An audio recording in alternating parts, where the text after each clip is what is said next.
Le gouvernement iranien a mis fin aujourd'hui à sa coopération avec les inspecteurs de l'Agence de l'énergie atomique de l'Organisation des Nations Unies.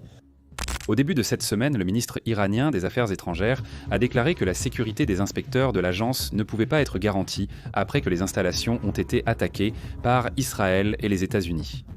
L'Organisation des Nations Unies a tranché et a ordonné le retrait immédiat de ses inspecteurs d'Iran.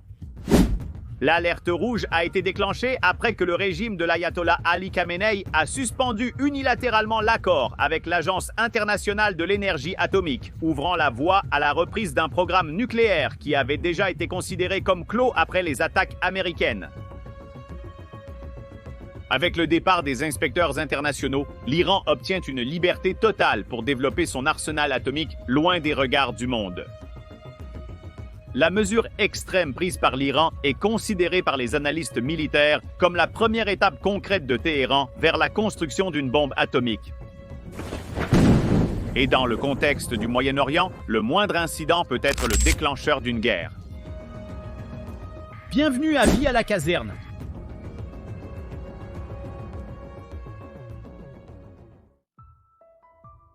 Israël et les États-Unis avaient déjà montré leur force en bombardant des installations stratégiques sur le territoire iranien. Même ainsi, l'Iran n'a pas reculé et a réaffirmé qu'une partie de son projet nucléaire reste en place et que l'enrichissement de l'uranium se poursuit. La réponse fut une menace voilée.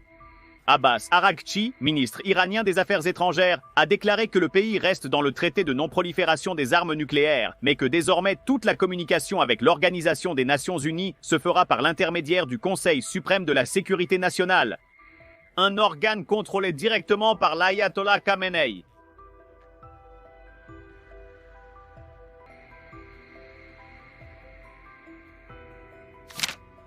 Le départ des inspecteurs de l'Organisation des Nations Unies d'Iran n'est pas seulement un mouvement diplomatique.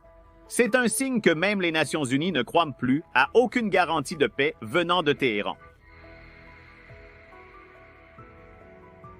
La situation s'est encore aggravée lorsque l'Iran a décidé de riposter aux attaques américaines en lançant une offensive contre une base des États-Unis au Qatar.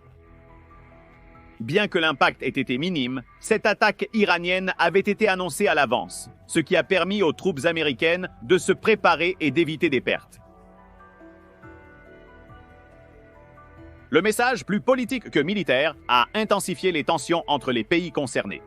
L'affrontement est à la fois militaire et une guerre de récit et de contrôle émotionnel.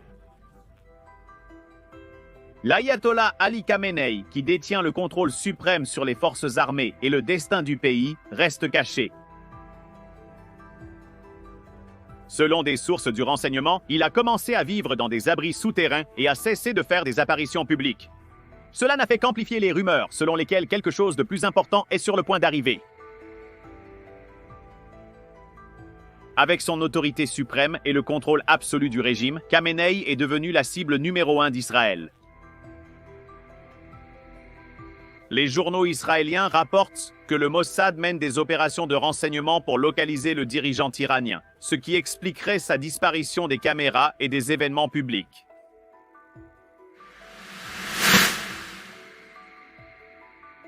Même sous pression, l'Iran ne recule pas. Au contraire, il accélère sa production d'armement. On estime que plus de 4000 drones sont déjà en service dans les forces iraniennes, prêts pour la surveillance et d'éventuelles frappes de précision. Ce sont des yeux dans le ciel surveillant le territoire iranien et les menaces extérieures. Les services de renseignement israéliens redoutent que ces drones soient préparés pour une attaque coordonnée majeure contre leur territoire.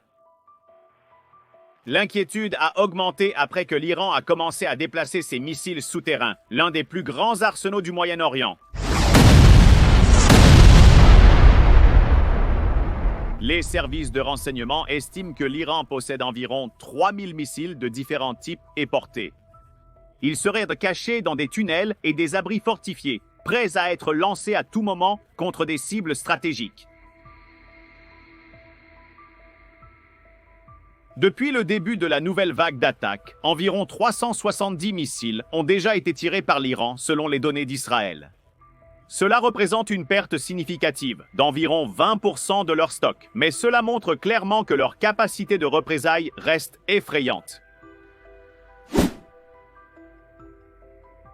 La grande crainte est que, désormais sans surveillance internationale, l'Iran utilise ses ressources nucléaires pour équiper ses missiles d'ogives plus destructrices. Si cela se produit, l'équilibre des pouvoirs au Moyen-Orient pourrait être irrémédiablement rompu.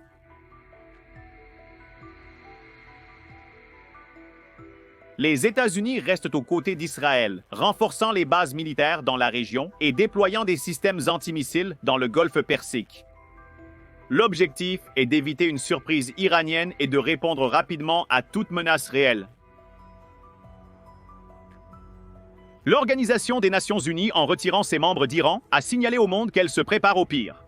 Seul le temps dira maintenant quelles seront les conséquences de cette rupture avec l'agence de l'Organisation des Nations Unies qui joue un rôle crucial dans la non-prolifération des armes nucléaires. L'absence d'observateurs internationaux laisse le champ libre à des actions militaires et nucléaires qui peuvent se dérouler loin de la connaissance du public.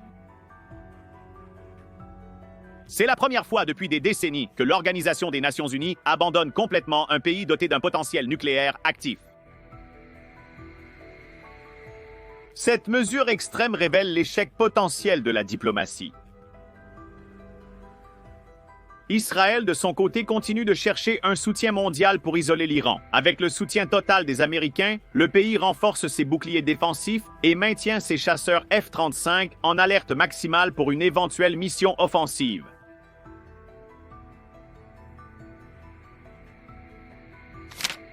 Au milieu du chaos mondial, le 2 juillet, des députés et sénateurs de la base alliée du gouvernement brésilien ont invité le rabbin Yisroel David Weiss à prendre la parole à la Chambre des députés, où le rabbin a défendu la fin de l'État d'Israël, le qualifiant de personnification de l'antisémitisme. Le discours a suscité un intense débat parmi les parlementaires et la population, notamment en raison de l'indignation du peuple brésilien face à une telle déclaration.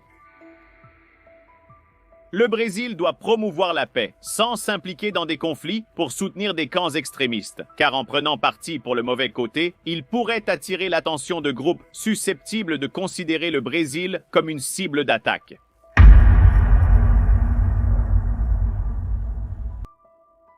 Ici, dans Vie à la caserne, vous restez informé de tout ce qui se passe dans le monde militaire. Laissez votre like, abonnez-vous et regardez l'une des vidéos qui s'affichent sur votre écran. En avant, guerriers! À plus!